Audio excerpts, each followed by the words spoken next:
Now, you may either like or dislike the movies of David Lynch, or you might like or dislike Twin Peaks. But one thing's for sure, the man is definitely interesting. On today's episode, we're going to be talking about David Lynch's book, Room to Dream.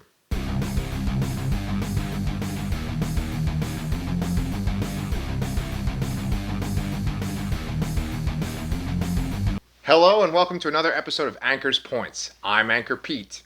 Room to Dream was actually my second book that I've listened to on Audible. And I'm very curious as to the difference between the audiobook versus the written book. Because the way that the audiobook works is that there is a description of David Lynch's life, and it's read aloud by Kristine McKenna, who also wrote the book with Lynch. And then there are these sections where Lynch is kind of reminiscing about the times that McKenna described. And it goes through his whole life from his childhood up until the time that the book was published, which is just after Lynch finished working on Twin Peaks: The Return. So we're looking at like 2017. So let me give you a little backstory about myself and reading this book. At the end of April 2020, the beginning of May 2020, I was at a pretty low point. You know, the world was just looking like a pretty dark place.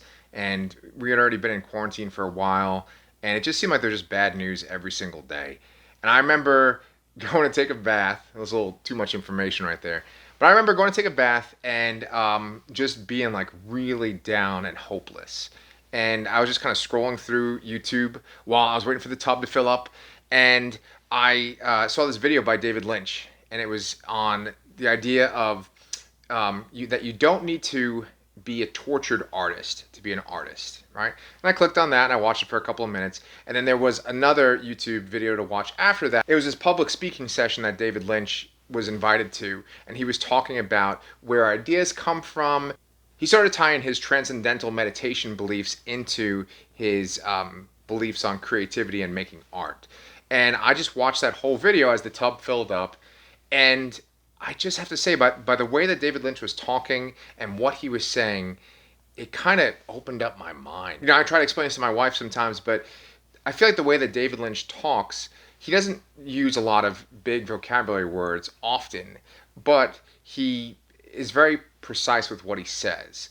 And he's like me, where he kind of talks slowly to get to the point, but every point he makes is solid. And he doesn't sit and stammer and go, And I just think he's a very good speaker, a very good public speaker. And so I really enjoyed watching his talk. And it made me look into meditation. And then it also made me eventually pick up the book, Room to Dream. On top of that, my wife and I also subscribe to Masterclass. And there's all these different classes by different directors, writers, artists, cooks like Gordon Ramsay. Tony Hawk has a master class, right? And my wife got it for me as a Father's Day gift because she knew I was so into David Lynch at this point. Because David Lynch has a master class on there, which is about the art life. And it's not exactly about the specifics of directing or filmmaking, it's just about creativity in general. And I have to say that after listening to Room to Dream, there's a lot of things that David Lynch mentions in his masterclass that he talks about in Room to Dream too. So this is a lifelong belief from an extremely creative person that has been making art for decades at this point. So how do you review a autobiography or a memoir? It's not like a novel. You can't base it on plot or character development. You just have to base it on your enjoyment and how much you learned from the experience. How much did you learn about the subject? In this case, David Lynch. And I have to say that I learned a lot. If you watch Lynch's movies like Blue Velvet, or if you watch Twin Peaks, and if you go online and you go onto his YouTube channel and you see, his little short film they put together called Rabbits that he posted on YouTube, a lot of times you'll sit there and wonder, like, what is this guy thinking? Like, where does he get these ideas from? Or like, where did he come up with that? Or why did he choose to focus on that? And Room to Dream doesn't necessarily give you as much of an answer to those questions as you would think.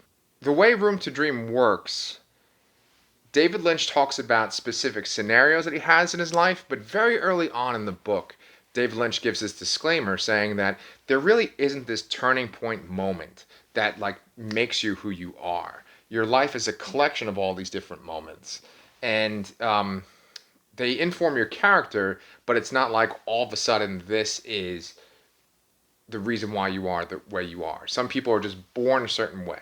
And I do think that out the gate, David Lynch was born differently from everyone else.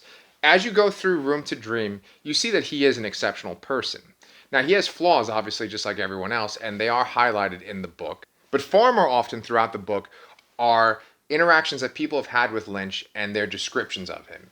And quite often these people say that he is just a naturally kind person, that he has so much energy and enthusiasm, that he is always thinking, always working, and he gets excited about the most mundane things.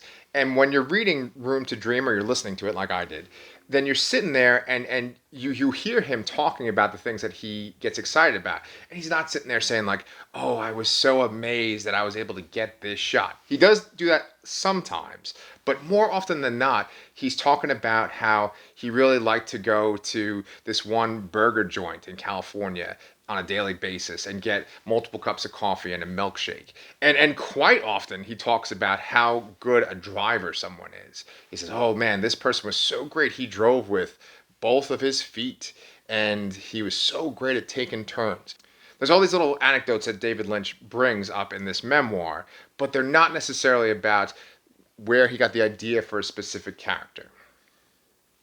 So I know I keep going back and forth because there is a little bit of the other stuff. There is a description of how David Lynch came up with the idea of the character of Bob for Twin Peaks. So there are little bits where you can see how David Lynch's life has influenced his creativity. But this book isn't necessarily a, very thorough breakdown of Lynch's thought process as he's making every movie. There are little bits peppered throughout the book of his inspirations and how he came up with certain scenes or why he filmed things a certain way, but much more frequently is descriptions of his interactions with other people and things that he did while he was making those films. To me, the part of Room to Breathe that I enjoyed so much was David Lynch's childhood up until he became a young adult. And it talked about his childhood and his family upbringing. I really loved his description of his family. He said that his parents were very clean-cut, religious people, but they were very, very supportive. And his parents always worked on projects with him. And if the kids had an idea for a project they wanted to work on, then the parents would just say, okay, go ahead, go work on the project. We support you. How are you going to do it? And I love that. And I could just see how having that kind of upbringing certainly influenced his personality. And then there's stories about little hijinks that he got into while he was growing up. There's this one scene where he's talking about how he was able to get access to this apartment with his friends, and they brought all this snow and snowmen from outside, and they just put snow in the empty drawers in the apartment and made snowmen in the apartment and made it look like they lived there. And they did all this damage to this apartment just because they were just kids and just having fun. So there's all these little stories about his childhood that I really enjoy. I would be foolish to not mention Transcendental Meditation, which in almost every type of media that you watch where David Lynch is speaking, or in this case in this book where he's speaking, he always brings up Transcendental Meditation. When you learn about the details of Transcendental Meditation and Lynch's thoughts about Transcendental Meditation, then when you see him talking about other subjects like filmmaking, like art, you can see the influence of Transcendental Meditation in his artwork, in his filmmaking experience. You can tell how it's influenced him.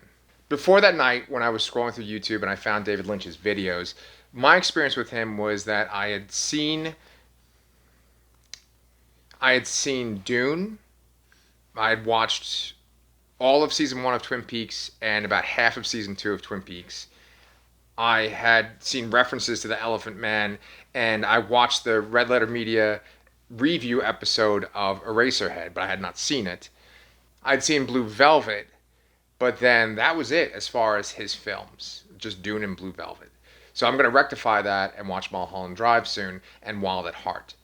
The cool thing about Room to Dream is that it talks about how long it took Lynch to make Eraserhead and how much effort he put into making it and then distributing it and getting it out there.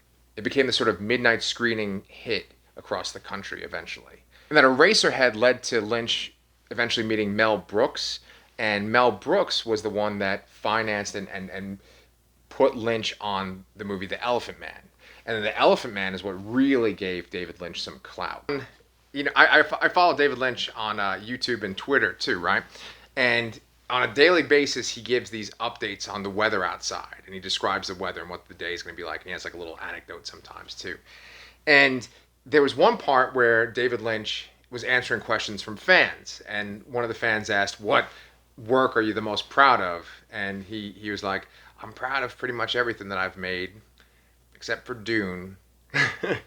and that just cracks me up. I love Dune. Okay, don't get me wrong. I love the Dune movie from 1984, and I love David Lynch, but I kind of don't think that he is really suited to make that type of movie. And then everything he's done since and everything before then has shown that too, and I think he would agree with me. But still, it's very interesting. The music is fantastic, and he got some incredible performances out of the actors in Dune.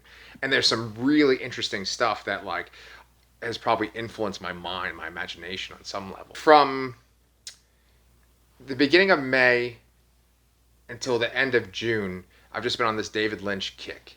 And it's mainly because I've been listening to Room to Dream.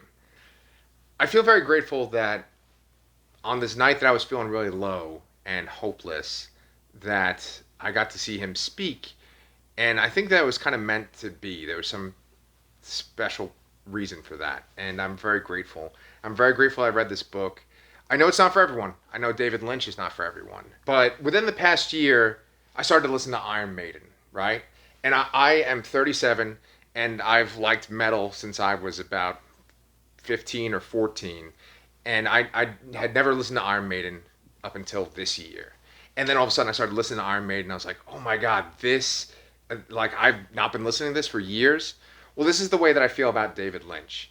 I have only seen a handful of his movies, and I've only seen a little bit of Twin Peaks, but I have never really done a full deep dive. And I'm so very grateful that I finally did it this year during this quarantine situation. Here comes the weird part. I'm going to rate this memoir right here. I'm going to rate Room to Dream. So using my Clemmy scale of 1 to 5 Clemmys, how high would I rate Room to Dream? I think I would give Room to Dream 4.5 Clemmys. I think it was pretty great. I hope that if you were on the fence or you've never tried David Lynch before, maybe this episode might have inspired you to go check out some of his works. I definitely recommend Room to Dream. I just want to say thank you so much to all of you who have left likes and to all of you who have commented on my videos. It means so much to me. It makes me feel great for taking the time to make these videos. And for today's video, I have just one simple thing you can leave in the comments. Can you please let me know what David Lynch movies you've seen, or if you've watched Twin Peaks, and what you've thought of them? Besides that, if you haven't subscribed, why don't you do so? I review movies, comics, novels, and TV shows on this channel. In our next episode of Anchor's Points, I'm finally going to review something that has to do with TV. It's going to be a little weird. If you've been following in the comments, you'll see what my idea is for my next show. So thank you so much for watching. Please stay safe out there.